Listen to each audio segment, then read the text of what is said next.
You're sacrificing sleep, energy, comfort, paying for discipline. And now she's upset because you missed a call or you haven't texted her. That's how relationships die. She might be the one, she might not be the one. Either way, if you do not have the current life setup, she's just going to be draining your energy. Let's say you want a relationship. You've started self-improving, your progress is piling up, you're starting to become more confident, more capable, stronger, better looking, more athletic, all that shit, making more money, and now you're attracting more, so why not? Or you might come from a different background, maybe you're watching this video, maybe you're watching this channel because you want to get there. Your goal is to improve yourself so you can get that one girl you really like, or just to be very attractive towards women, right? But this video is a warning for you. I'm trying to warn you not to make a stupid emotional decision because you might have been starved for actual love, or because of fear of missing out, because you see all the other people being happy in their relationships, and actually think about it logically. I do not want to discourage you from getting a woman, from getting into a relationship, because it's truly a beautiful thing. I'm trying to tell you not to be reckless about it and tell you some counterpoints that you probably don't hear from many people. You might subconsciously think of a relationship with a woman as a sort of a trophy, right? If you've done this much work, if you've improved yourself this much, now you deserve this woman, right? And fair enough, they might subconsciously think about it the same way because they're attracted to you, they're attracted to how you build yourself up. But women are not just trophies. They're not just there as a reward for your hard work. It's a responsibility. Unless you wanna like do that degenerate shit of just fucking go, right? If you want an actual connection, you're not just going to be managing your own life, you're also be going to managing the life of someone else. You're not only carrying your own burdens of your work, maybe your business, your school, then you're trying to track your sleep, then you're trying to track your workouts, your calories, all of that. And then on top of that, you're going to be carrying someone else's emotions and a perspective you've probably never even considered, problems you've probably never faced before, if you've never actually been in a relationship with a woman. Or maybe you have and you're just starved and you want to get to be with a woman again. But once again, consider it from a logical point of view, because don't just get a girl and live the same way. Like whenever you're going to be doing something, you're going to be considering her feelings and what your actions are going to do to her, how she's going to react to that. My experience was as follows. Since I really want to lock in my life and just grind my way to success through just dedication and hard work, I don't have much time. I understand the value of focus, right? So can you imagine how that feels to have a girl text you, oh yeah, can we meet up together? I really miss you. And that's very, very sweet. That is very, very nice. But you don't really have time. Imagine you go to her, you sit with her, you cuddle, you like talk about shit, you watch a movie, you do probably some other unproductive bullshit. Maybe you just fuck her or some shit. But then whenever you're there and you've just basically locked yourself into fulfilling your mission, the whole time you're going to be with her, you will have that thought in the back of your head, I should be working on myself. There are other people who are all out-competing me. I need to have the resources to start a family.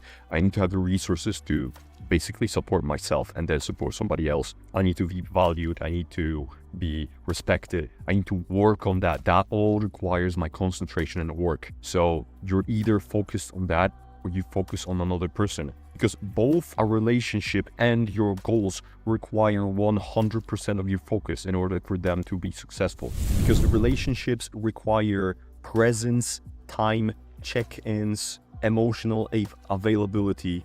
And if you're building something real, you maybe just simply don't have the bandwidth for that. Because if you find yourself in this situation, you're fully focused on self-improvement, and she needs regular emotional connection and validation, it won't work. She will feel neglected whenever you decide, I'm not going to meet up with you, I have something more important to do. Then she's gonna tell you, oh, am I not the most important thing in your life? And she isn't right now. Maybe in the long term, fair enough. But right now, your priorities might be different. She's not going to understand that because she lives in the now. Her emotions override her logic. She is not like you. She's not like your male friends. You know how with male friends, you can basically meet with them once in like a few months and you're still bros and nobody gives a fuck. Everybody's cool with it. You cannot treat her that way. She's gonna be deeply hurt by that. She lives in the now. If she feels ignored today, she cannot just wait for the next month. It's a different perspective. You can tell her, oh, I'm doing this for our future. Like, in the future, it's going to be so much better. I will eventually have time for you. I will eventually have time for that, this and that. I will be more emotionally connected later on when I fix this, when I build that, when I achieve this, right? But the pain in the present outweighs the logic, and it becomes unsustainable. This situation is bad for both of you because she is hurt by your lack of presence and you're hurt by constant resentment. Whenever you're working and she's texting you, throwing a tantrum, or why are you not seeing me? I feel neglected, all of that. Why don't you respect me? All that shit. You're gonna feel like she's slowing you down in the progress, and she's gonna feel resented because you're not focusing on her. She's gonna feel like you're not giving a fuck about her. You're sacrificing sleep, energy, comfort, paying for discipline, and now she's upset because you missed a call or you haven't texted her. That's how relationships die.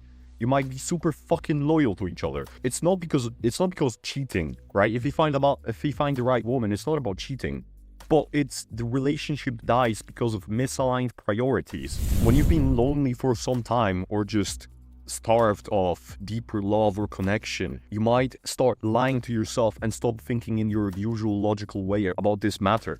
You might just want to settle for any relationship just to feel something. But if you were truly locked in, you'd want to protect your momentum, because she might be the one, she might not be the one. Either way, if you do not have the current life setup ready for her, for a relationship, she's just going to be draining your energy. Instead of being 100% focused on your work, always in the back of your mind is going to be a thought about her, that by working right now and committing 100%, spending the entire day for yourself, on your grind, on your progress, you're neglecting her. So you cannot ever focus on one thing fully, completely. You might not feel it, but it's always there. I don't want to discourage you from having a relationship. If you really want to, right now, be with a woman, ask her what she's expecting from you, from the relationship, and what you are expecting from her. Because other than that, I do not want you to get in this situation where it's bad for both of you and you're just simply stuck in love because you care about each other, and a breakup would hurt, so you cannot just walk your separate ways that easily. But then also, when you're staying together, it's bad for both of you. She's slowing you down, she's distracting you, and you're neglecting her. This has been Counselor Ethics. Subscribe to the channel for more motivational advice.